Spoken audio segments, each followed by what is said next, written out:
Coming up January 30th, join us for a fantastic wrestling experience in Atlanta with adfreeshows.com. Friday night, it's Promo Class with Tony Schiavone and David Crockett, where you can cut a promo in front of the JCP set from Ric Flair's last match, filmed professionally just for you.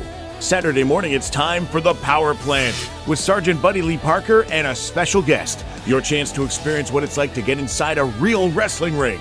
Saturday afternoon, WWE Hall of Famer JBL will join us as we gather for the Royal Rumble Watch-Along and the $10,000 game event with Efren, where one top guy in attendance will have a chance to win $10,000. And Sunday, it's time for a WCW tour of Atlanta, guided by the one and only Eric Bischoff. Then we'll hit up the DDPY Performance Center. Bang! And finish the night with a ringside seat for a 1FW TV taping. All this and a whole lot more. The first of 3 planned events this year. Make sure to join us as a top guy with an annual membership at adfreeshows.com. You don't want to miss Eric Bischoff's Power Plant Weekend this January 30th.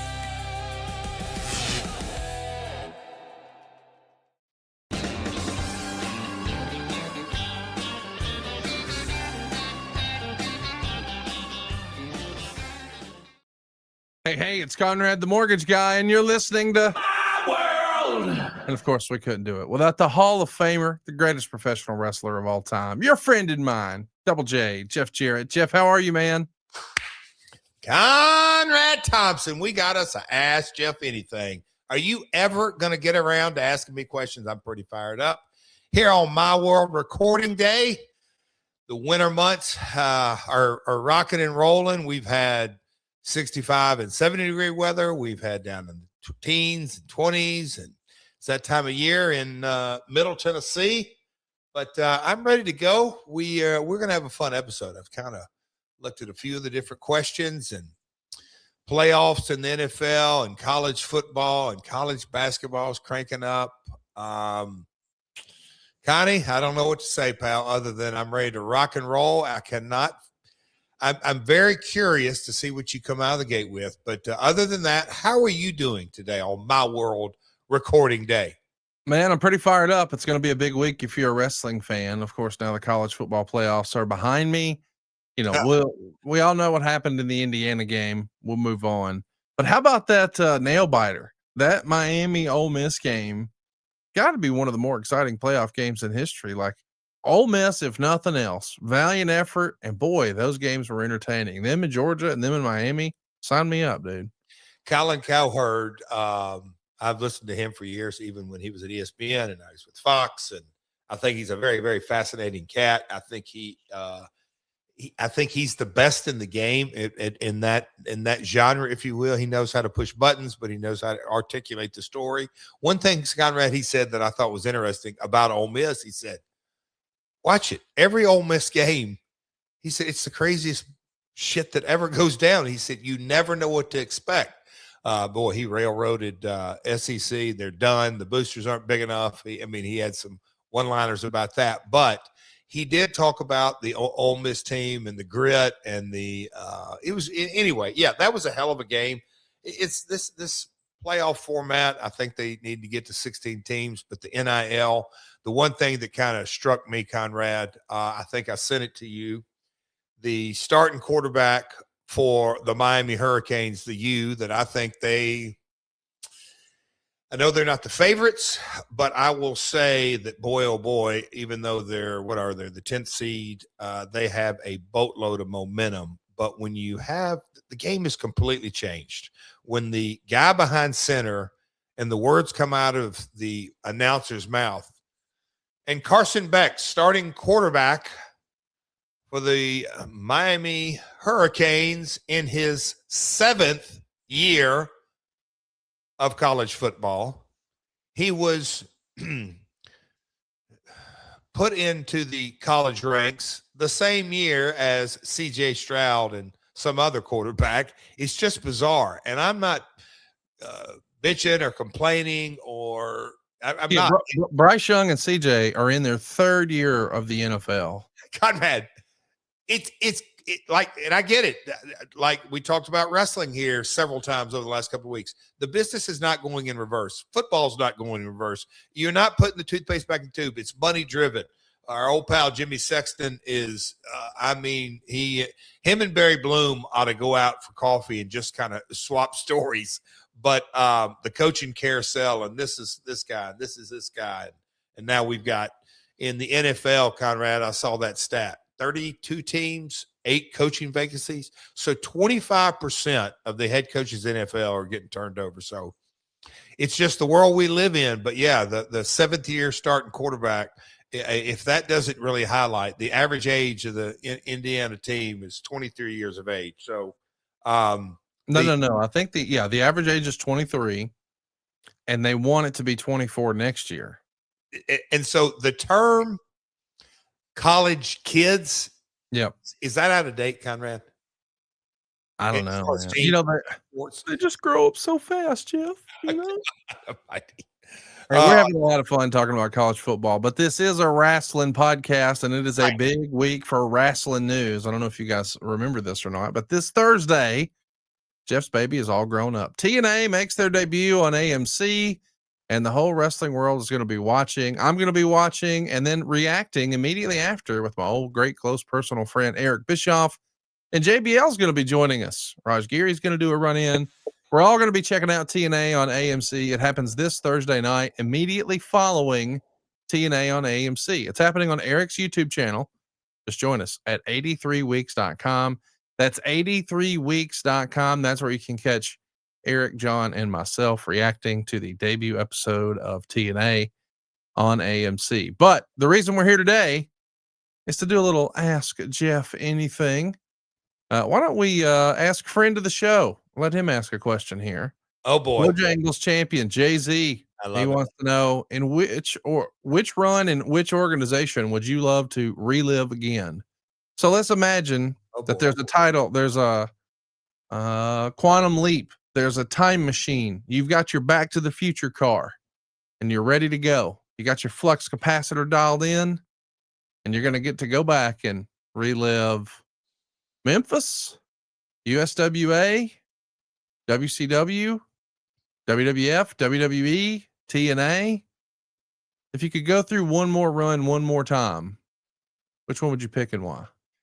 You know, Conrad, I'm not the biggest movie buff, so kind of help me out. If I get to time travel, do I get to have my 58-year-old brain, or do I have to go back and have the appropriate time frame brain? You have your body and physical specimen the exact same, but you have the knowledge of present day Double J. Oh boy, that makes it interesting for me.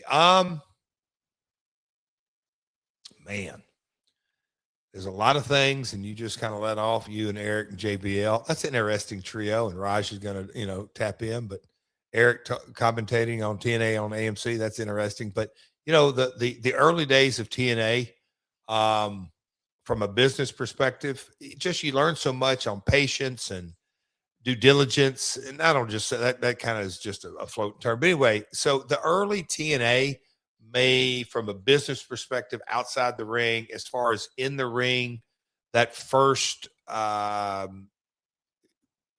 intercontinental run, that probably I'd love to, because man, oh man, because the more and more we do My World, Conrad, and God bless you, man, you doing not one a week, but you've done 5 and 6 or 4, for years. And so from, I guess JR is probably your JR and Tony, most seasoned vets, but so from mid 80s until current day, Conrad, you've kind of dissected the industry kind of like none other. So you got a lot of not of knowledge. So, but when I look at that new generation era, in that kind of the workload, how things were put together, coming off the in so many ways, kind of coming off the steroid trial and everything that goes with that, but stepping out, and you just can kind of see the domino that Vince stepping out and doing Raw, and then Eric and Nitro, and then we'll call it NWO, then Stone Cold. But those early folks, Sean, Taker, Scott, there was a lot of folks that like the building blocks that ushered in a lot. We'll call Jeff, it. what is the answer? I'm confused. You said a million words, but we don't. Did you have a stroke? Double J Did you era? have a stroke? Okay, Double J era. Okay. So Yeah. the first WWF run, I thought for sure you were either going to say when TNA first started or the first WWF run. That's it. That's what I'm saying. Yeah. Outside the ring, TNA run. Inside the ring, WWF run. And if you had it to do over again, I know that we could make a laundry list of things as an operator. You probably would have changed on the TNA side, but from a WWF run, what would you have done differently? As opposed to us walking out, still I was frustrated and walked out, but circled back to Vince in the next 72 hours. I got you. Just more communication, which is a hallmark of Double J. That's right. That's right. If nothing else, I have heard you say this, not just on the show, but in real life business meetings, over communicate, goal alignment. I mean, you're big on communication and you would rather have too much information than not enough. And I take it that was a lesson that was learned, well, I guess maybe they'd say the hard way. Oh, yeah, without question, and a lot of things we've talked about that, my dad was pretty influential during that time frame. And so just the processing of all of that, my relationship with my old man, relationship with Vince, in a lot of ways, when you kind of look at that, there was, not just my boss, but I really looked up to Vince as a promoter and the aspirations and just kind of how everything went together. And then obviously my biological father, who was my former boss. And I looked up and really thought a lot and understood at that stage of the game, kind of the pioneer he was from a creative perspective. Memphis and everything went with it, but massive conflict of interest. And they, in a lot of ways, my dad had a certain agenda that wasn't my agenda, and that Vince, rightly so, was running a company, and he had an agenda that I learned through sitting in that own seat in TNA, that, okay, had I communicated much, much better, I can't say that the decision would have been different, but it would certainly, I would have been armed with a lot more knowledge, a lot more. Let me ask, when you think about, a misstep like that, like not communicating, is there any way to fix that moving forward? Or is it just something that you learn from it and you apply it moving forward? Or through your, recovery process, do you even go back and address things like that? Because I know that, there's a lot of reconciliation that you go through mentally. And, we've talked about before, you were very open about the fact that when Owen passed away, you never really dealt with it. And I don't think you really understood that until you went through that recovery process, like 18 years later or something. Does that apply to career stuff as well, or is it all just personal? Oh no, across the board. And look, I'm not saying that goes for everybody, but in my case, I'll call it using the tools of the toolbox that I have continued to learn and refine. And it goes, recovery. The last couple of years really gotten into stoicism philosophy, and then just kind of the reading, a lot of the normal, I'll call it normal business books and that kind of stuff, 48 laws and whatever it is, all that kind of stuff. But I do think that acceptance, I accept everything, every decision. And in reality, every decision I've made brought me to where I'm at today. And I'm very grateful. Like Conrad, I've actually shared this morning. I mean, I am very grateful for my career. The ups and downs and ins and outs. Would I change anything? Look, that's so hypothetical. Right. Everybody would change something about their life, but that's what makes us human. Screwing up and we not to go in too deep of a rabbit hole, but like, hey man, no man, I don't want to fear anything. Fear is a bad thing. Well, if you kind of reframe fear and understand that, hey man, who created fear? Well, God's well aware that, he's the creator of all. But if you can use fear or concern or a problem or me not communicating, use it constructively. But I've, tried to consistently do that over the last years. But analyzing my personal life, my professional life, I'll call it really my emotional life and mental life. And I think there's two separate things. And, you don't want to make emotional business decisions.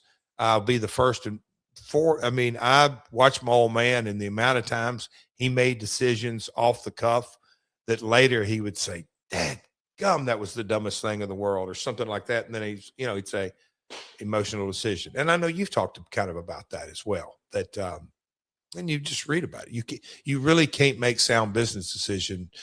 You don't need to react. You need to respond.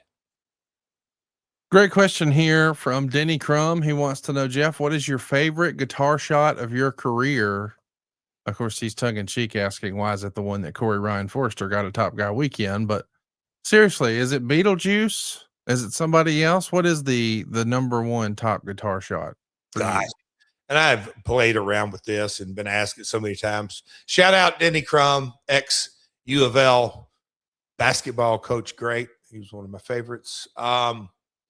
But you know what? I think that several of them have different meaning in a lot of ways. I know you're going to watch TNA on AMC, Connie, but the guitar shot that I cracked Hogan with, I think it's the most exciting, or it was voted at some point, best moment TNA history. That was played an awful lot, and it was used in a lot of different ways, never the way. But anyway, that was one steps up there. Me cracking Moolah was done at a time that take that guitar shot out, just say something hypothetically would have gone wrong. I'm not sure the China program develops, but I cracked her, and I'll say so hard and with such force, but we've gone into the story. Boy, if you don't hit me, I'm going to come back here and beat the shit out of you. I mean, so that was a real meaningful guitar shot for the story, in that I was the male chauvinist, but man, it really drew a picture. WWE Creative, Vince, they just knew, boom, boy, we've got a hot ass heel, because the people responded to it. So that was meaningful. So Hogan is a big one. Moolah's a real big one. I think the one that's probably been seen by more people, I don't even think there's really a close second now, is the Beetlejuice one. I'd love to. We got to figure out that meet and greet, me and Beetle. I wonder what he's doing in Nashville. It's coming May. Oh, Heather wants to know, will you wrestle in Hendersonville, Tennessee again? Pigfest was a lot of fun this year. It was great to see you and all the wrestlers there. What say you, Jeff? You think you can get the band together again in Hendersonville? we are, man. Who's the Twitter ex follower that said this? I want to try. Heather. Heather. Well, Heather, I appreciate you reaching out, but we're in those discussions. And if you've got any, we are having those discussions as we speak. I'm pretty sure that the date, I'm not sure if it's been announced, but I think they've aligned with the date and kind of aligned with the schedule. I'd love to hear kind of some feedback more, Heather, but I'd love to. I think that event, I cannot wait to, we're putting that doc together, and I can't wait to share that with the My World audience and others. But yeah, I'd love to, Heather. I think it was a smashing success, and I had a blast doing it. Robbie Montoya wants to know, could you have been on a creative team that included Eric Bischoff, Vince Russo, and Jim Cornette? Could I? Absolutely. I'd love that. I mean, I really do believe that, and it's not always fun, and sometimes the sessions don't end well. They just don't. I think Dutch and Mantell and Vince Russo are more yin and yang than people even realize. You may say that, but from a real psychology perspective, at times I don't think they could have been any further on opposite ends of the perspective, and they coexisted for years in a very productive way. So I think Eric would bring a different lens, and Cornette obviously bring a different lens. Who was the third one?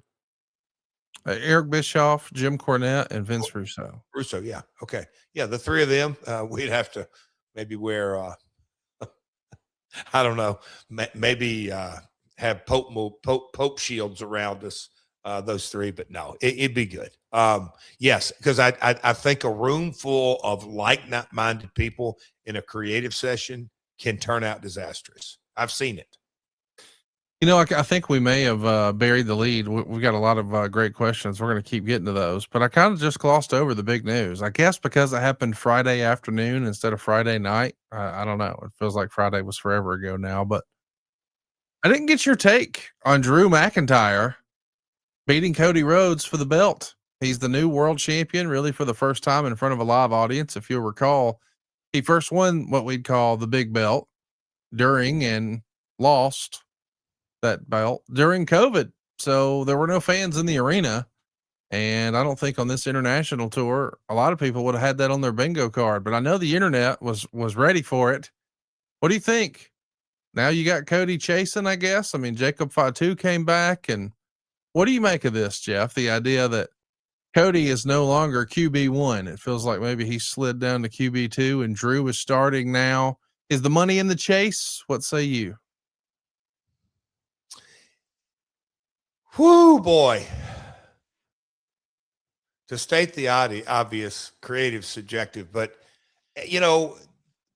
this is another decision that you kind of have to process, and sometimes processing it might take instantaneous, might take a couple of days, you might take a week or so. But Conrad, I know you want to move on through the questions, but this is something we could probably talk for the rest of the podcast.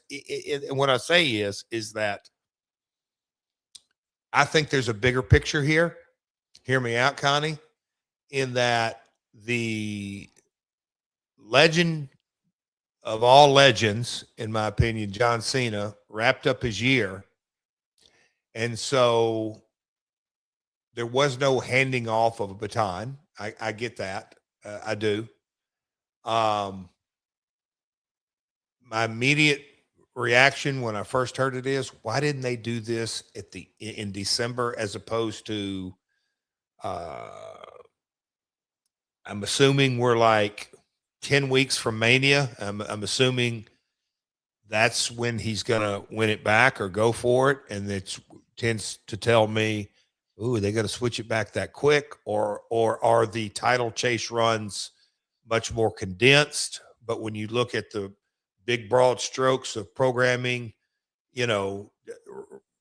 Raw on Mondays, NXT on Tuesdays, TNA on Thursdays, SmackDown on Fridays, premium live events. You got and at AAA as well. You got a lot of churn in that. By design, title changes are going to be happening more so than usual, or maybe not. I don't know. I think it's too early, though. I'll say this. I love Drew. Drew knows this. He's a Nashvilleian. But I'm not sure, and I'm not saying Cody has to have the belt to be the face of the company. But on the other hand, coming off the heels of of Cena being gone, it kind of feels like, I get him being vulnerable, but Cena out, Cody in, being the face of the company, and he's chasing. I don't know. Conrad, like I said, it takes a couple of days to process it. I can see both sides, but as I sit here right now, I think it's. I don't know. I'm not sure I sit well with it as I sit here today. What do you think, Conrad? Well, I mean, I think certainly, I think they think the money is in the chase. I think everybody agrees with that, probably by and large. And I would think that, okay, if you're building all of this equity in Gunther, you think that maybe he's going to do something there. But I mean, I know it's a little different than normal, but because WrestleMania is so much later than we're used to, it's well into April. I think we're like 13 or 14 weeks away from Mania. It is. It's not first week of April. It's mid-April. It's towards the middle, and I don't know. It just feels like maybe this is going to set something up at Rumble. We'll see. We're going to stay tuned, and we want to hear from you guys in the coming weeks. Yeah. Because our vernacular and phrasing, the money's in the chase, right? I mean, yeah. I could never. I mean, I believe in that probably more than you do. But where's the money on this? Because are they going to are more people going to watch Mania to see Cody win? I don't know. Well, I think they're going to probably do something with Jacob Fatu, avenging the bloodline. That's going somewhere. So is it going to be Cody and Roman at Mania again? I don't know. We'll see. All right, listen, it's that time of year where everybody's got to start thinking about their New Year's resolutions. Maybe you're trying to think about some things you want to cut back on. Maybe it's nicotine or caffeine or Adderall. And I got to tell you, January is when everything gets a reset. Your sleep, your energy, your workouts, your stress levels. And if you found your sleep slipping or your recovery getting harder or your stress is feeling higher than it used to, I think you might want to try Ultra Pouches. They're completely nicotine free, they're caffeine free, and they're packed with nootropics that are designed for mental clarity and enhanced focus. It's got the same kick as a nicotine patch, but without the side effects, meaning there's no buzz, there's no addiction, there's no crash, there's no jitters, there's no gum rot. Most pouches actually elevate your cortisol. They're going to raise your blood pressure, and they're going to keep your body in a constant stress state. But these Ultra Pouches, well, you get the same punch, but with a cleaner kick. How about that? One of my biggest New Year's resolutions this year was better sleep. That's one of the things I've noticed a biggest difference is. If you're like me and you wanted better sleep in the new year, where you think falling asleep should be easier and you want to wake up actually feeling rested, well, you can do that. But it's hard to do if you're still using a nicotine pouch because your resting heart rate will still spike at night. That's going to kill your body and your brain's ability to really recover. Guys like Jeff, they're really focused on better workouts and recovery in the new year, but nicotine will disrupt your hormone balance and it can lower your testosterone. And yeah, it can literally shrink your balls. Start the new year off with focus, with discipline, with consistency. 90% of users actually saw significant improvements in their overall focus levels. If you're looking for smooth energy and enhanced memory and a little mood balance, man, this is the way for you. It's trusted by top athletes, entrepreneurs, and engineers around the world. I'm talking about Ultra. Ultra is the ultimate guilt-free pouch. It delivers instant focus and mental clarity without nicotine, without caffeine. New customers can use the code MyWorld to get 15% off at takeultra.com. That's takeultra.com for 15% off when you use the code MyWorld. Now, after you purchase, they're going to ask you where you heard about them. Please support our show and tell them we sent you. We've got some breaking news. I knew it. I mean, just my world recording dates, you never know what you're going to have up your sleeve. And now you got the little jams over there. Crank that up. Can you crank it up one more time? And I'll lay out. And let me just say this. I mean, normally we have a pretty straightforward format on this show. Yeah. You see the notes and you know kind of what we're going to talk about and in what order, and you got a good idea. I bring my A game too. I love. There's no doubt about that. But every now and again, we have to break the fourth wall. Every now and again, we have to do something a little different. Oh no! And I want to welcome in a very special guest, ladies and gentlemen, joining us here live on My World. The one and only Hall of Famer himself, Mr. Gerald Briscoe. Mr. Briscoe, how are you, sir? I'm doing great, man. I'm down here in Fort Lauderdale, Florida with Eric Bischoff at RAF. Going to be a huge crowd, probably, or set a record crowd for RAF tomorrow night in Fort Lauderdale. Eric putting on a fantastic show down here. I met a lot of the talent today. Man, is this good? But that's not what I'm here to talk about, Eric Bischoff. I'm here to say hello to my good friend, Double J Jeff Jarrett. How the hell are you doing, my friend? Gerald, I could not be happier to see your face. That is a fantastic day. You smiling from ear to ear, but man, oh man, do I feel like this is a setup. I don't know if Karen's going to walk through the door in a second in her birthday suit or what y'all got up your sleeve. What do you got? Well, I tell you what I got up my sleeve. I'm sure you've been listening to our good friend Tony Richard on the history of the Welch family on Tennessee wrestling. Of course, Tennessee wrestling and the Welch family, the Fullers and the Jarretts, they all go together. Yeah. And and it was brought to my attention that Roy Welch is not in any Hall of Fame, so we voted him into the Hall of Fame immediately. But during those conversations, we started having conversations. You know, we talked about your grandmother, Christine Jarrett. We talked about your dad, Jerry Jarrett. We talked about you. And you know what? Oh, boy. That Hall of Fame would not be complete unless there's a Jarrett in there. So I'm officially telling you the great news that you've been voted in unanimously to the George Tragus, Lou Thread, Dan Gable Hall of Fame in Waterloo, Iowa. We'd like you to join us there in July.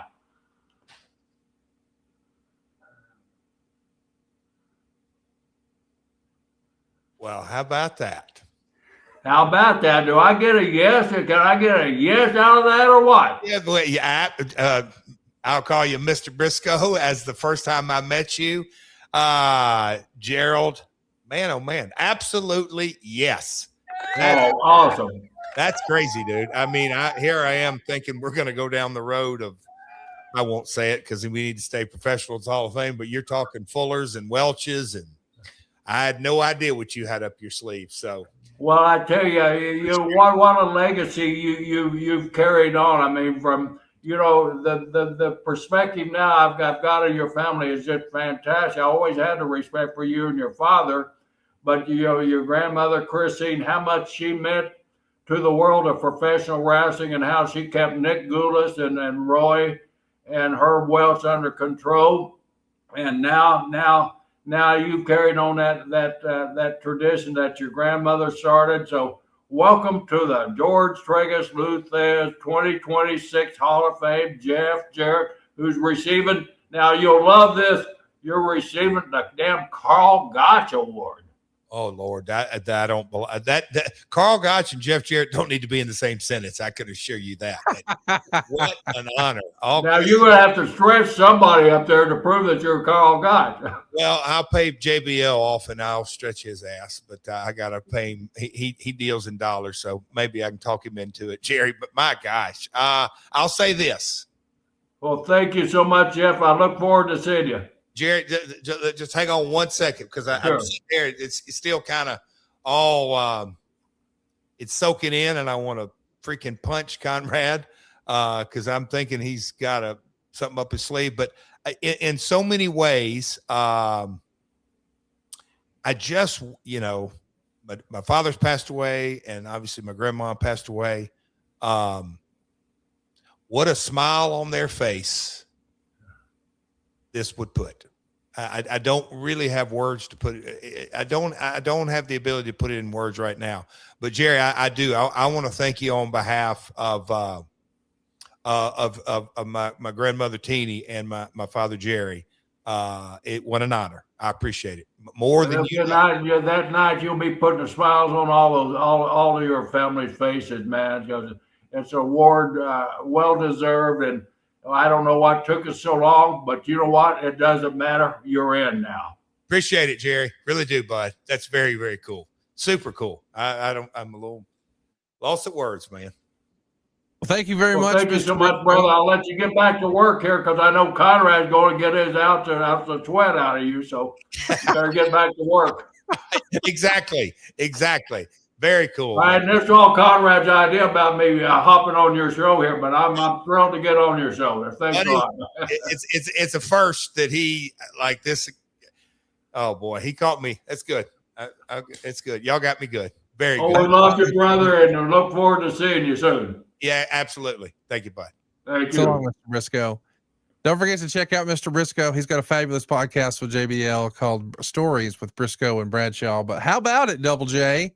2015, you go in the TNA Impact Hall of Fame. 2018, you go in the WWE Hall of Fame. In 2026, there it is, the official graphic. Double J, Jeff Jarrett, taking his place in the TNT Hall of Fame in Waterloo, Iowa, the birthplace of the NWA. Who better?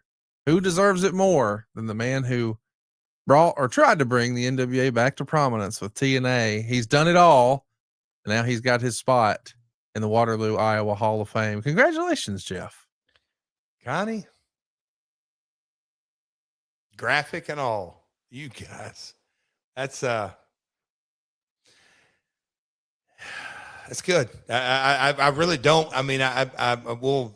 Let me process all this. My gosh, Conrad, that's cool, dude. That is really, really cool. It all. Look, and he comes on, and we had just kind of talked before we started. We were doing the name game and going down memory lane, and old Robert Fuller's name came up, and you had to throw a joke this way and a throw Jack that way, and then all of a sudden you're just on this Ask Jeff Anything. I thought he was going to fire off some kind of question to me, or I had got to have my defenses up, but God bless you, Connie. God bless Double J. Not one, not two, but 3 times a Hall of Famer. Put some bass in your chest and some respect on his name. He's taking his place in Waterloo, Iowa. I'm going to be there. You should make plans to join us as well. If you've never attended the fabulous event in Waterloo, Iowa, you don't know what you're missing out. We'll promote it in the coming weeks and months here, but make plans to join us in Waterloo this summer. All right, Jeff, let's get back to it. Kevin Hamilton, he's got a question here. He says, if Eddie Gilbert hadn't passed away in 95, do you think he would have been in the WWF, WCW, or maybe a reunification with ECW? Eddie Gilbert, 95, you got to remember there were no creative departments like there are now, but that was the time frame that I believe that all the madness that was going on in WCW. And I think me and Doug maybe have talked about this, maybe we talked on the pod, but look, I think Eddie would have been a mainstay in WCW creative process. I think it would have worked its way out. I think Kevin Sullivan, I don't know their relationship, but I can kind of see all that. And then once things begin to evolve, and obviously Vince, WWE bought WCW, but I can kind of see Eddie having a Stanford address and moving up there during that run. He loved it in so many ways, but he definitely would have been a part of we'll call it producer, agent, coach, all that kind of stuff. Eddie loved to kind of touch television wrestling. We got another one here. Question for Jeff Jarrett. Building a birdhouse and wondering how far it should be from the surrounding trees in cubic centimeters. I'd like the option to add an additional bird bath if enough birds take advantage. What say you? You got any bird bath business? Any birdhouse recommendations you can share with us? Connie, I love to cook, and I don't think you were really aware of that skill set, but also that's another thing, living on the water here. You got any Martin birdhouses down where you at, Conrad? Because at one time I had several in the backyard, and you had to do them on a certain distance and that kind of stuff. But yes, my bud. Yeah. Wait, you have Martin birdhouses at your place? Yeah. How about that? Yeah. And they eat all the bugs, and they don't ever land. They leave their house and fly all up there, and then they come back. You study the Martin bird. It is a real fascinating bird. But Cody, have you seen the birdhouses now, Conrad, that they have the little camera that when a bird lands, the camera. I have that. And you've obviously then seen it, that the AI identifies what kind of bird it is. And absolutely. The one I use is called Bird Buddy. And we've had, I don't know, something like 60 or 80 species or something in the backyard this year. In a way, the days, because living here on the water, it's one of the things I used to have my binoculars, Conrad, and I'd look and different things. And then I don't know, but anyway, you have your bird book, and you got to go over and kind of look and this and that and start. Anyway, I'm a bird guy, Connie. I don't know if you were aware of that or how this, I appreciate the ex-follower who shouted that question out, but bird watching is a hell of a, I don't say fun. It's so relaxing, man. It is really cool. So AI, are you going to answer his question? He's building a birdhouse, and he's wondering how far it should be from surrounding trees in cubic centimeters. We just need, it's a math question, Jeff. Just ask Chat GPT now. They tell everything, because it depends on what kind of birds you're trying to attract and where you live and the client and the sunrise. The sun trajectory and the wind, and there's all kind of factors that go into it. Jeff, I'll be honest. I cannot believe that you are sitting over there using Chat GPT. When Brock Lesnar's sitting right here ready for you, what's wrong with Brock Lesnar? I don't know. We had this conversation not long ago. I just kind of went down the chat lane.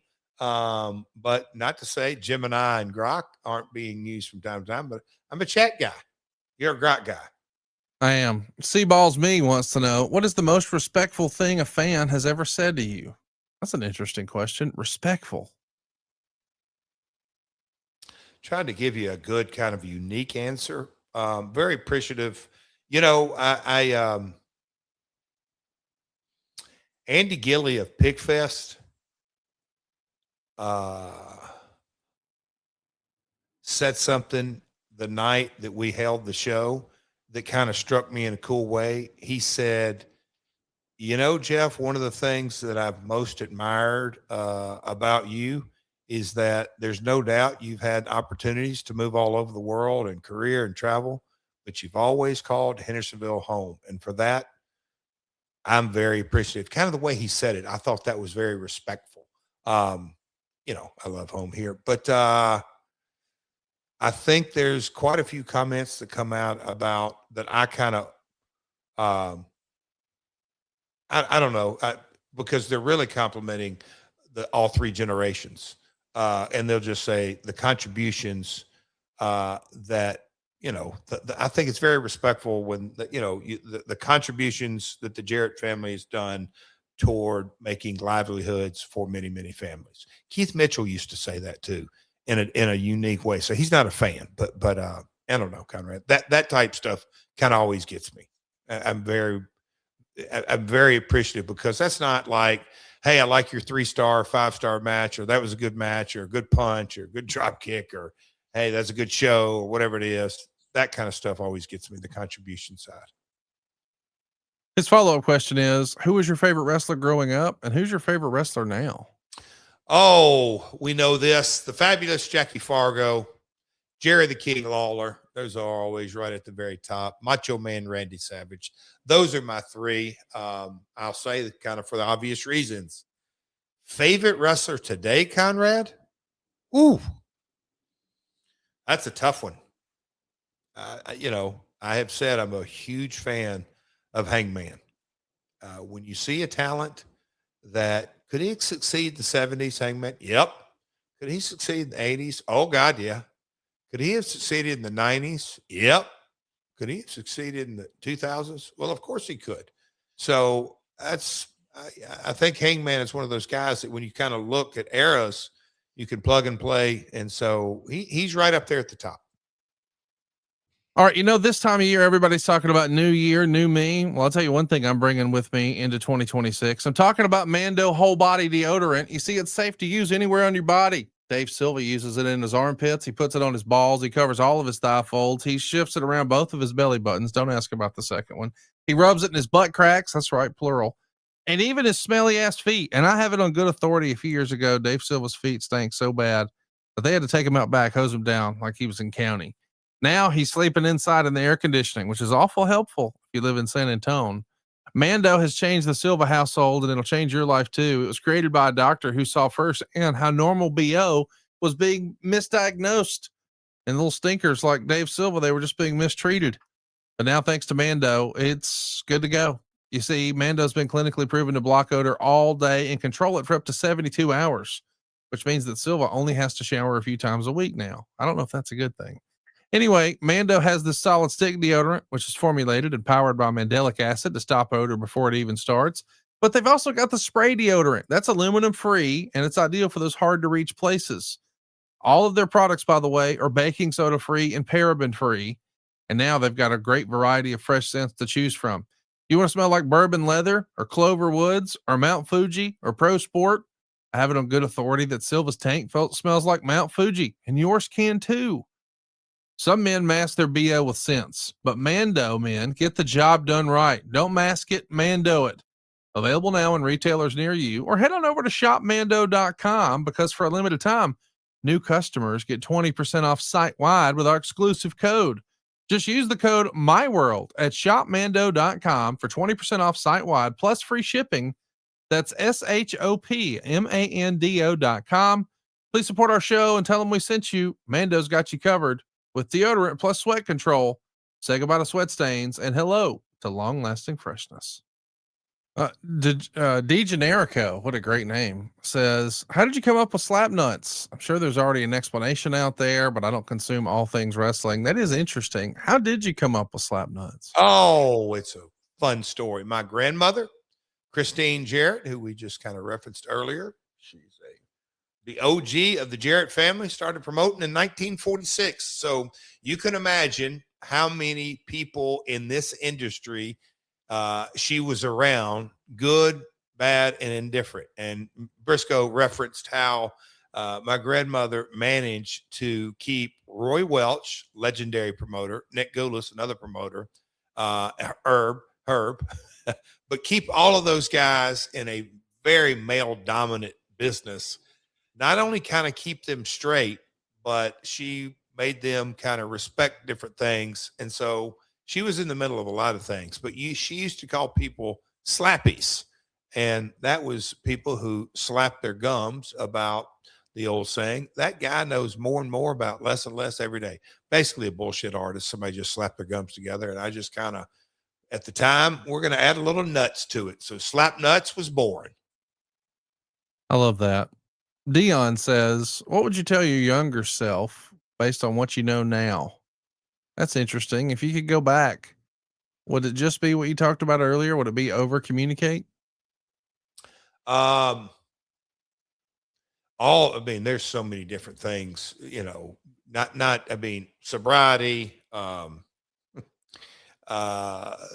word, over communicate, the business lessons, keep the main thing. I mean, there's so many different things. I think that is something that I get frustrated myself because, you know, Acclaim Video Games, Golden Rule Entertainment. We've got Quincy. We just kicked off Decatur baseball. We got Springfield Lake Horseshoes. So 3 in the process of looking at teams 4 and 5. That can be distracting. I'm working with another company. We got the podcast going on. So a lot of times I'll get frustrated and say, all right, I got to kind of dial in.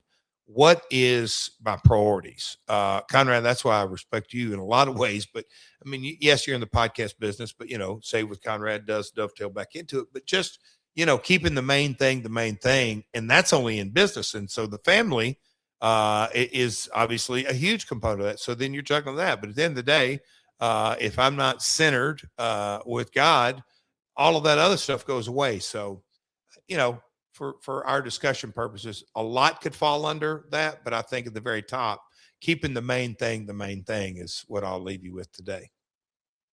Good Karma Wrestling wants to know, did Memphis Wrestling / the CWA ever have an opportunity to have a regional or cable network deal on TV? You know, it was, it depends on kind of how you define that. But I will say that, you know, even in the early 80s, there was some syndication like, CWA never ran Atlanta, but the Pacino, Joe Pedicino, and even prior the iteration of that, and up in Philadelphia, it aired in certain deals. But there was, I'll call it light syndication and different things. And then, you know, the story of Super Clash, how that was going to come together. But then when we went out in Texas and WCCW and that full blown syndication, and that transformed at one time, it was WCCW and some CWA, and then it all became USWA. So there's been different iterations, but the Memphis TV, the live 90 minutes and the hour bicycle tape that went around the following week, that was really a non-market, 7, 8, you know, at the most maybe 9 or 10 markets that the product aired, and then that we actually ran events off of. So that was the Cliff Notes version of how the syndication of CWA was. The Gentleman American wants to know, why didn't Jeff have more matches with Bret Hart? I only recall 1 or 2 that I saw. Was there not a good enough story behind it? I think those matches would have been good. I jumped over on Cage Match. They show 16 times you guys shared the ring together, but I think only 2 aired. You had a WWF match on Monday Night Raw in 1995. It was about this time of year. As a matter of fact, With Shatner. yeah.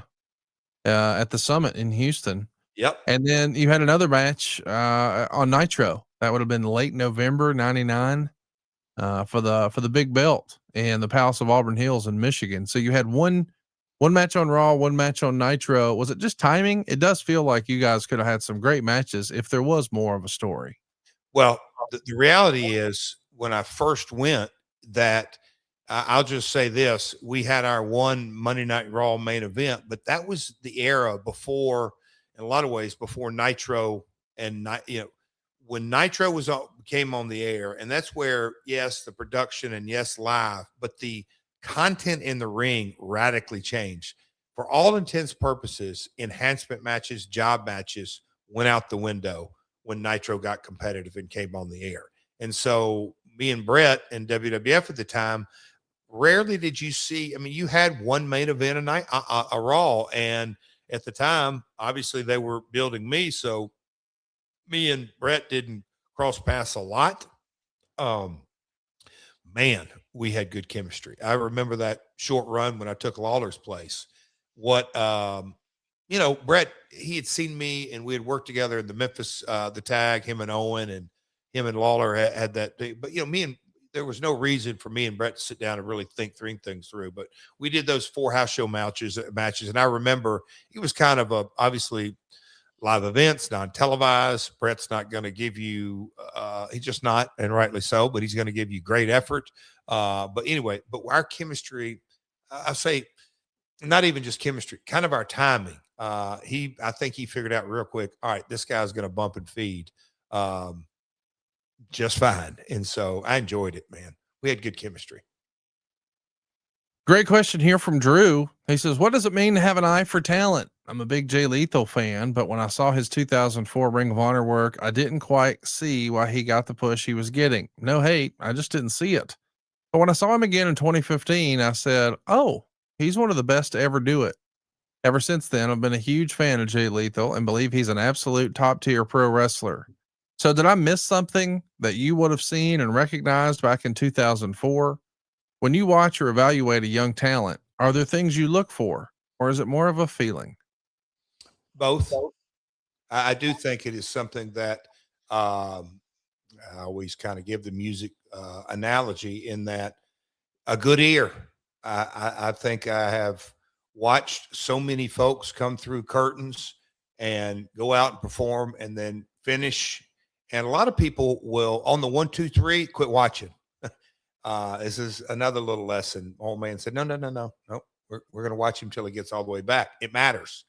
It really matters. And I know, Chief J Strongbow at WWF, different guys like, hey, after the 1, 2, 3, you have to stay, we'll call it in character or selling or aware coming all the way back down the aisle. It starts when you come through the curtain and ends when you come through the curtain. It's not bell to bell. Those little things that you kind of have to develop. But I do believe it's a vibe and a feel. But I also watch, I think there's a lot to, body language, whatever the statistic you want to believe, but it's more than 50% of communication.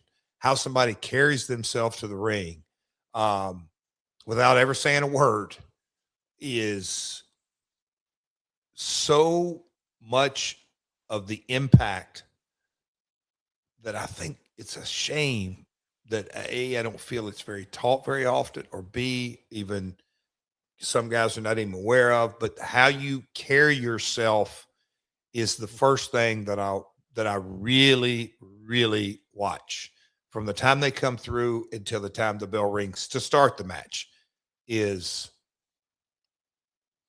God, I don't even know. I don't know how to say it. It's everything. It's everything. Tom has a great question. He wants to know, what does Jeff consider his greatest accomplishment in his storied pro wrestling career? Boy, that's a deep subject. Is there one thing that stands out above all the rest, Jeff? Staying in the game. That's a long, approaching 40 years. And when I look back on it, and we kind of talked about this, the USWA or the CWA and USWA, and then, the Double J run and WCW, and then back to the WWF run and the China, that era, and then WCW, and then whoa, wait, man, the world is turned upside down. WWF has got an overflow of talent. What's the right move here? I want to promote. All right, start TNA. Oh wow, ups and downs, ups and downs. That didn't end like any of us thought it could, and it could have been so good. And then look, Global Force never got off the ground, but man, I can tell you so many different things, not only the experiences, but kind of the connections I made and the lessons I learned. And then you go through the rough patch, and then, I don't think there's many people that can say that they were SVPs in 3 different departments at WWE. Matter of fact, I can't, there may be one, but I don't think so. But, that's okay. At that stage of my career, I was in international, I was in live events, I was in creative, and then boom. I just think the perseverance is that it sits at the top of the list for me. Stuckio says, who was your favorite feud of all time? And conversely, who was your worst feud you ever had? So let's do that one first. What was the worst feud you had in wrestling where you're like, oh, get me out of this. Let's just get this over with. Not because they were a bad person or you didn't like them, but for whatever reason, the story wasn't good. The timing wasn't good. You guys didn't have chemistry. For whatever reason, you were like, just get me out of this.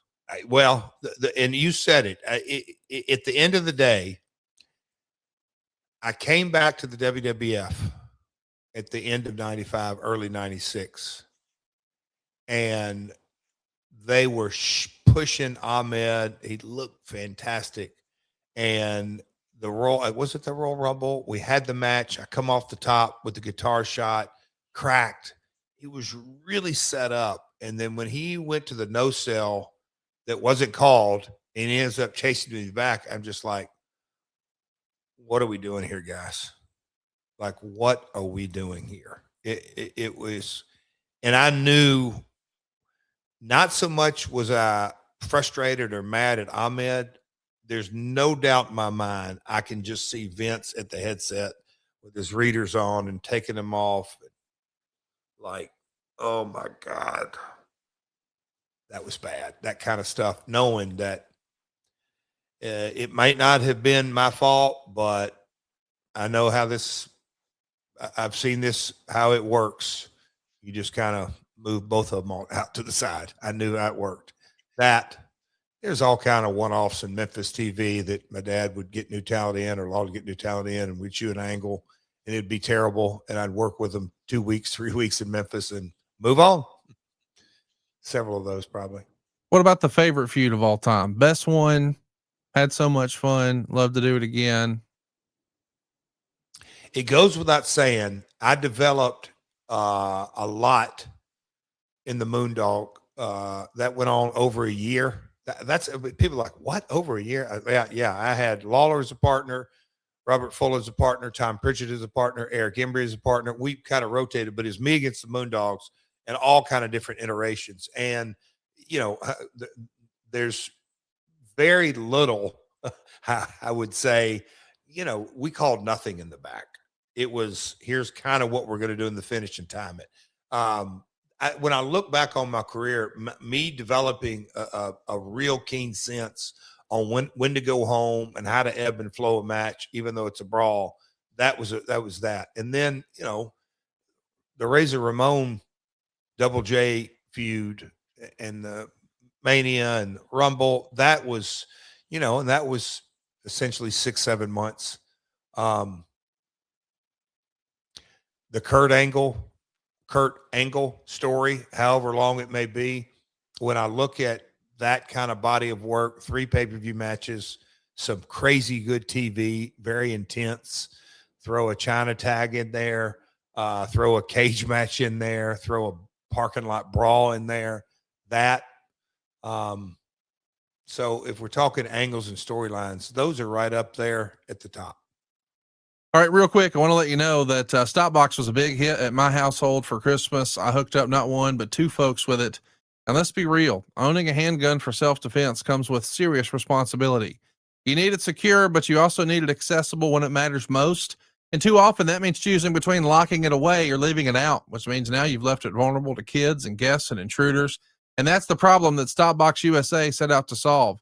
I think they nailed it with the Stopbox Pro. It's 100% mechanical, keyless, battery-free lockbox that gives you instant controlled access to your firearm. No electronics, no keys, no codes required. Yeah, you don't even need an app, just a patented 5-button locking system that responds only to your unique input. We're talking fast, intuitive, and built for muscle memory. So you're not thinking, you're reacting. And when seconds matter, man, that can make all the difference. With the Stopbox Pro, you don't have to trade safety for speed or peace of mind for readiness. Your firearm stays secure, but always within reach. And you don't have to worry about tariffs because everything's sourced right here in the USA. And by the way, you can also travel with peace of mind because the Stopbox USA is TSA compliant. And right now, for a limited time, our listeners can get 10% off at Stopbox when you use the code Jarrett10 at checkout. Head on over to stopboxusa.com and use the code Jarrett10 for 10% off your entire order. After you purchase, they're going to ask you where you heard about them. Please support our show and tell them we sent you. That's stopboxusa.com, and the promo code is Jarrett10. Here's a fun question about Rick Martel from Vermilion. He says, Jarrett worked against Rick Martel on the WWF house shows in early 94 with Martel as the firm face. Was there any nervousness as to whether the crowd wouldn't accept Jarrett as a heel against the model? Buddy. And that is where I do kind of think the building blocks that from Vince, Bruce and Pat, Gurria, Tony Gurria, an agent, Rene Goulet, Chief Jay Strongbow, Jack Lanza, those guys, and they were all, Vince respected them back in those days. After the live events, you call in and give you your full report of the show, and then a lady sits there and dictates it, and then the next morning, Vince and others walk in the office and they have their live event deal. So, that type of, okay, let's see how this goes. Had that not gone very good, it wouldn't have been the end of the day. But, Rick, people, I don't think they understand how good a worker Rick is. And what I'm saying, not just moves and the model was as a character, but, Rick could come through the curtain back to, forget what happens bell to bell. I'm talking about coming to the ring and all that kind of stuff. I'm the Southern cocky kid that comes out very arrogant. If he would have come through the curtain playing the role of an arrogant model, whatever it may be, we might have, but no, we knew our role. And I know Rick was super happy with those matches because he's just like, oh, okay, this is great. And I would coward and the agents liked it. And so, no, it's kind of what we do. And he's a pro's pro, man. I mean, damn, he's good. Sniper Jim 57 says, what meant more, winning the WCW heavyweight title or the NWA heavyweight title when it was connected to TNA? Two different times, but winning the world title for the first time, that is the number one, no doubt. NWA is the belt I grew up on, but I was so ingrained in the ROI of investment that a lot of times, not just winning a world title, and soaking it all in and knowing business, but winning that world title, the big gold belt, especially after kind of how I left WWE, although I was working with China in a red hot program, and then you jump ship. I didn't know how that was going to go. I felt good about it, but it was kind of, okay, Jeff jumped ship, all the reasons why, but man, oh man, he's now world champ. That was a good feeling. Brent Morrison says, off the wall question. Did Vince have an issue with Southern wrestlers because of the association with Mid-South or Jim Crockett Promotions? Was it how they spoke or something else altogether? I look at the charisma of a guy like Bullet Bob Armstrong and think, what could have been? What do you think? Why do you think Vince had a Southern bias? What was it based on? Do you know? Now, Vince Russo will admit got a Southern bias. I think he's talking about Vince McMahon. I know. And so that's why I was given kind of the comparison. And that when you look at Vince McMahon, Shawn ain't no Yankee. Austin damn sure isn't a Yankee. Rock isn't either. I think Vince is, and look, it goes without saying, he was pushing me as I mean, certainly the IC heel, and if I wouldn't have walked, it's the natural progression to go up. I don't personally believe Vince gave you 2 strikes against you if you were Southern. I just don't. I really don't. And when you kind of look at everything to go with it, I mean, you can't say Hulk, the biggest box office trash that in a lot of ways he ever had. He's certainly not a New York City slicker. I'm not going to say he's a Southern guy, but he's Tampa. So I don't, and I just don't ever look at Vince as having that crazy kind of bias. I never did. Mick Dundee says, I always thought New Jack in TNA was awesome. When did you first meet New Jack? Had your paths crossed before TNA? What was it like talking to him and trying to sign him? Was it easy to deal with? He seemed more chill in TNA and he looked like he was having fun, especially with Shark Boy. The Shark Boy. So, New Jack came through Memphis, not long, but he had come through, and then I'd watched his ECW work. And so knowing all the extreme stuff, and they had that Smoky Mountain run, they had ECW run.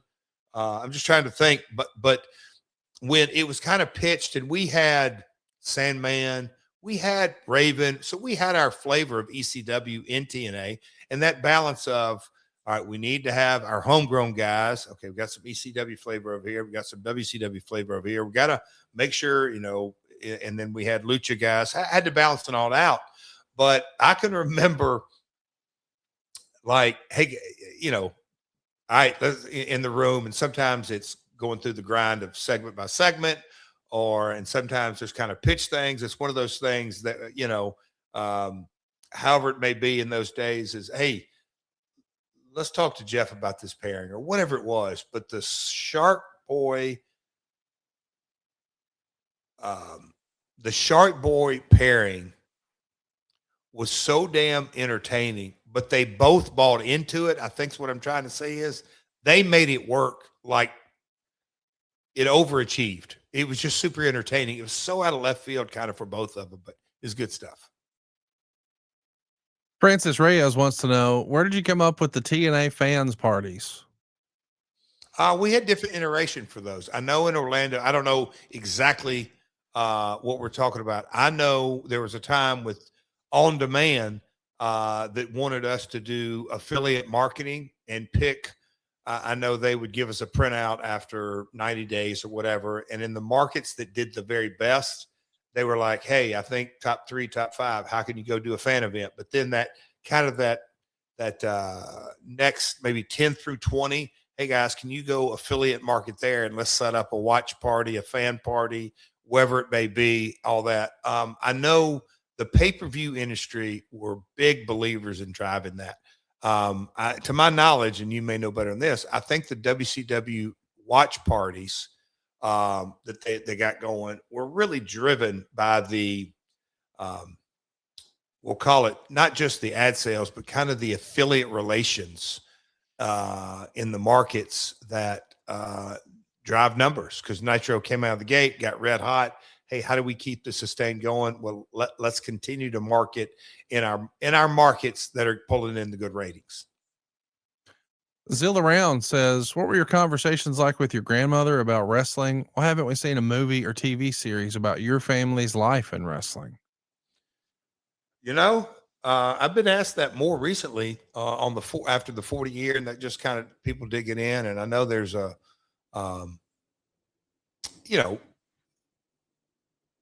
I know there's at least had to have been some kind of discussion. I don't know, but my grandmother's story, I think my dad's story, cool. He was the youngest, he was the last territory promoter. He stayed in business when all of them went out of business.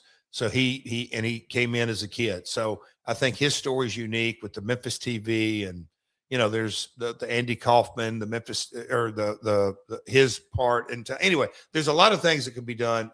Not on me. I don't think that. I do think that on my father. I think there's a story of being the last territory promoter, but my grandmother, being a woman who made it in a man's world, if there was the right screenwriter that could get with different historians, I think Cornette, because he has so, I mean, his mother and my grandmother were best friends for years. I think there's such a firsthand account, and just a female, I think it would do well. A female that made it in a man's business in the 50s, 60s, and 70s is just, it's almost like, oh, that's got to be fiction, but it was real. Here's a great one. Sean wants to know, what was the smartest business decision you made in wrestling that fans still don't fully appreciate today? Oh boy. I don't like to judge smart on my business decisions.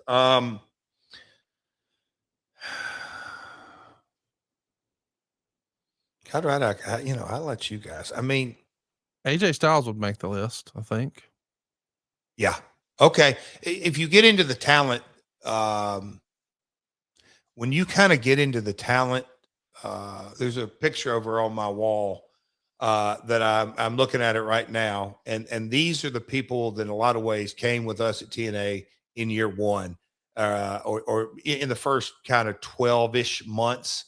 And this is in 2002. So keep this in mind, Conrad, 2002. So you got Andrew Thomas, director of AEW, Rudy Charles, Jeremy Borash, Vince Russo, Brian James, Eric Young, Abyss, Chris Daniels, AJ Styles, Bobby Roode, Amazing Red.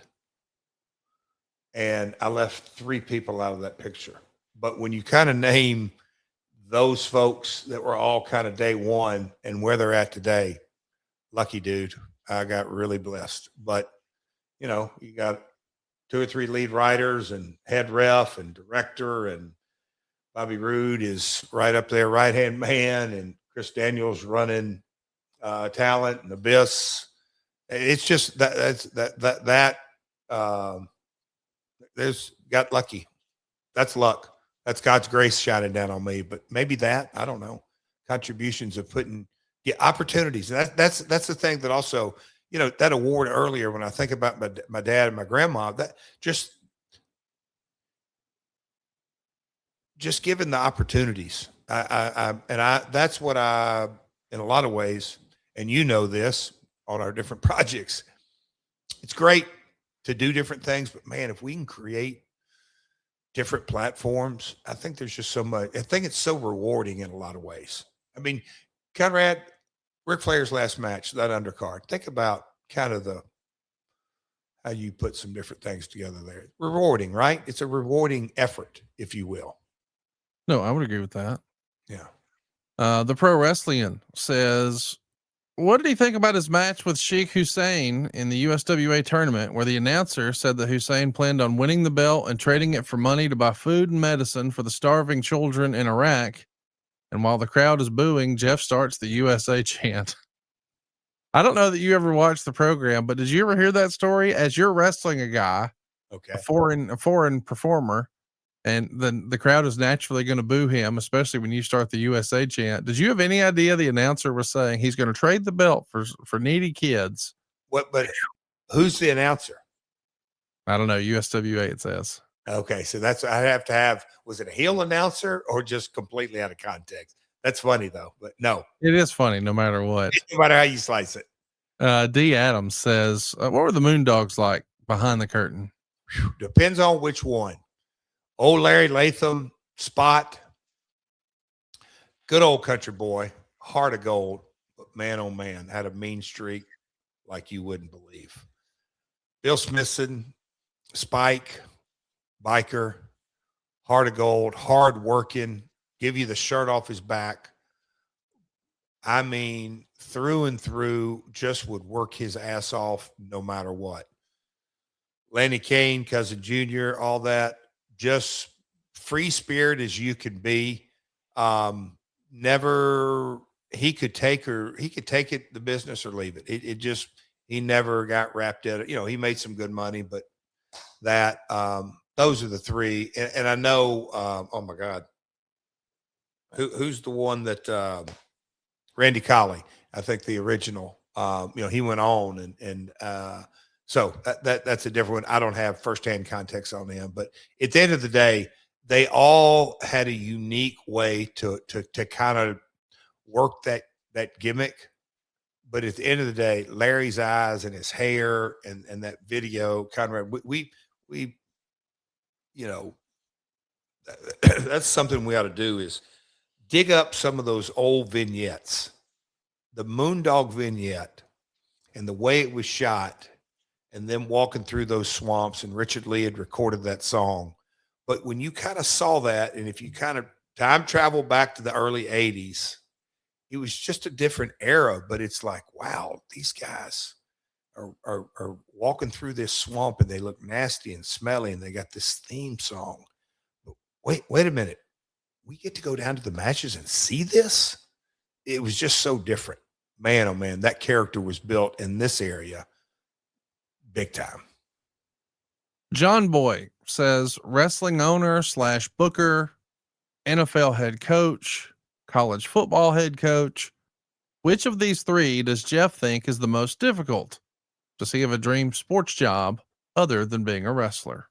So it's owner, player. No, give me the three: owner, player, coach. You can own a wrestling promotion. Oh, wrestling. You can be an NFL head coach, or you can be a college head coach, football. Which one of those do you think is the most difficult? Well, if you're the owner, as opposed to a coach in either field, it goes without saying, ownership is exponentially harder. It's not even comparing at all. Okay, so you think owning a wrestling company is more challenging than being an NFL head coach or a college football head coach? No doubt. No doubt. Do you have a dream sports job other than being a wrestler? So if you didn't get into the wrestling business, would you have played basketball? Would you have been a basketball coach? Would you have been a basketball commentator? I'm sure it's something with basketball. I would have loved, can you imagine sitting between Charles Barkley and Shaq and Kenny? At times my alter ego and my thought processes and like, Ernie, I love you, and you're the straight guy, and you're the glue and all this, but he's supposed to be, I'll call it, the straight guy host, and he's done it great for so many years. But if you had a regular who's a white guy who can talk smack, because I always thought, can you imagine if Larry Bird had any interest, which he never did? Yes. Oh my! But he could talk smack, and basically he could say things that other guys couldn't because of all the respect he commanded. But living vicariously, that would be a lot of fun. Look, I think this day and age to coach any pro or college team is just not. It's just not what it once was. It's because of the politics, and I mean that literally. The politics that we're dealing with in society today bleed over into how you manage quote unquote teams and kids. And I'm not calling pro football or basketball players kids, but they are the 20s and 30 something year olds. The way you're dealing with that, it's just very, very difficult. And I know my mindset is different. There's a little AI thing going around, Conrad. I don't know if you've seen it. I'll send it to you about if Bobby Knight was coaching in today. Have you seen that? I don't know, but no, I haven't seen that. They've got him hugging players on the sideline and going up to a player and say, "That's okay, guy. Just keep on shooting. They'll go in, and hey, let me retie your shoe. You're going to get hurt out there." It's silliness, but it's just a different game to coach in. So, times have changed, but I've always kind of thought, man, I'd love to give my shot at really coaching. Hey, real quick, I also want to mention, I don't know if you heard the news last week, but President Trump announced that Fannie Mae and Freddie Mac had over $200 billion in cash, and he was going to have them purchase mortgage bonds. Now, what does that mean? It means that now there's going to be more demand. Now, what's causing all this? What is the effect for you? Cheaper interest rates. Trump made that announcement last Thursday, and by Friday, rates were already at a 3-year low. Rates were as low Friday as they've been since February of 2023. And a lot of people think rates are going to continue to head that way. If you've been on the fence, waiting for the perfect time to refinance and maximize your saving, maybe you bought a house in the last 2 or 3 years and you just had to deal with that rate and hope that the rates were getting better. This is what you've been looking for. $225 billion coming into the industry. Rates are coming down, and that could mean your second chance to save the most money for your family possible with my family. Let us run the numbers. Find out how much money you can save for free right now at savewithconrad.com. You don't need perfect credit. You don't need money out of your pocket. But if you're serious about getting a cheaper payment, this is late breaking. I don't know how long it'll stay this way, but I know we can get you a better rate than we've been able to offer in years right now at savewithconrad.com. So even if you've looked at this in 23 or 24 or 25, it's a whole new year and it's a new ball game now that Fannie and Freddie have dumped $225 billion into the bond market. Let's see how much money you can save right now for free at savewithconrad.com. Shoot me an email directly, conrad@savewithconrad.com, or give us a call toll free at 888-425-0105. Savewithconrad.com, NMLS number 2129, equal housing lender, savewithconrad.com. Here's Dan Borello, who says, as an owner, the son of a promoter, and a performer, was there ever a point you remember being most torn when it came down to a tough business decision? So what decision that you made did you struggle with the most, do you think, in the wrestling business? And you can include as a performer, as a son of a promoter, as an owner, at any point, the decision that gave you the most heartburn before you said, okay, I got to just make a decision, left or right. I'm going this way. What was that decision that really weighed on you the heaviest? The family. It goes without saying. And I'm trying to think if I can think of a specific, but you know, the day that my dad took the Russian into Stanford offices, he was mad at Bob Carter, and I always, because I get a little confused on the timeline on this, but he was mad. I remember, I mean, it's 300 yards from here. I'm out walking, get a call from a board member at Panda, then Bob, and hey, where are you? What are you talking about? And I'm at home. Can you prove that? Yeah.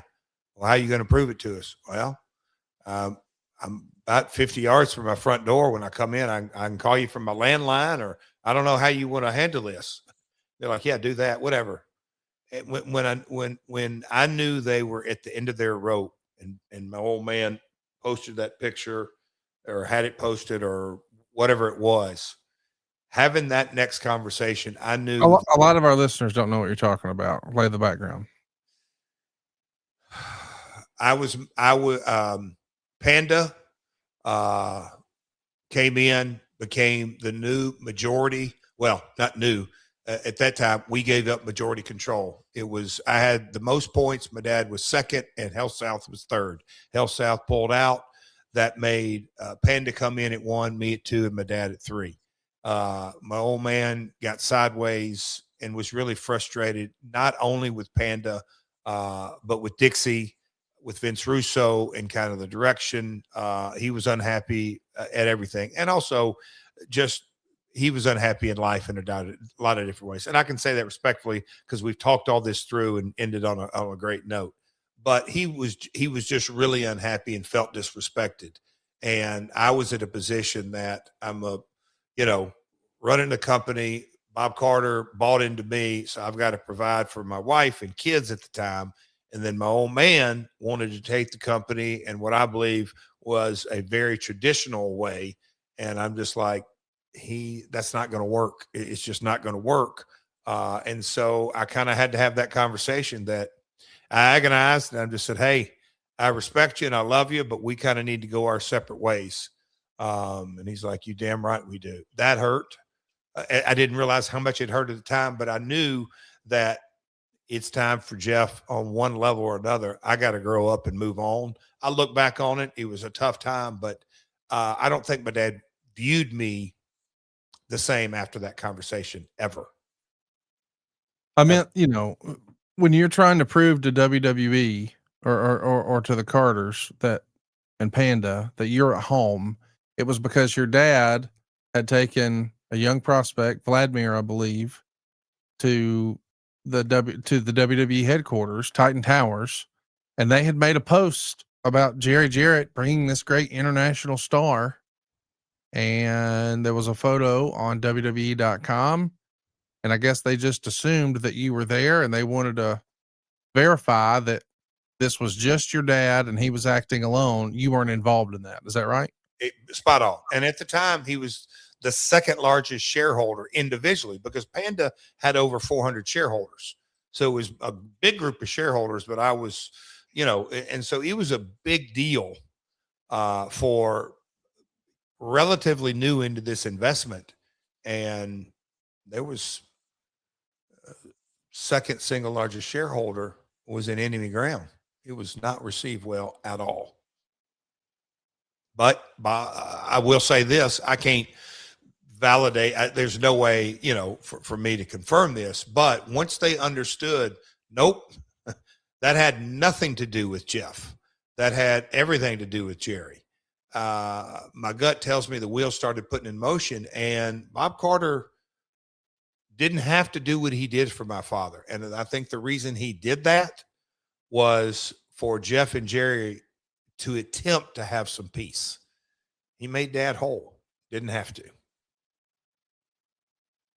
If you're wondering, the name of the performer was, you knew him in WWE as Vladimir Kozlov, the Moscow Mauler.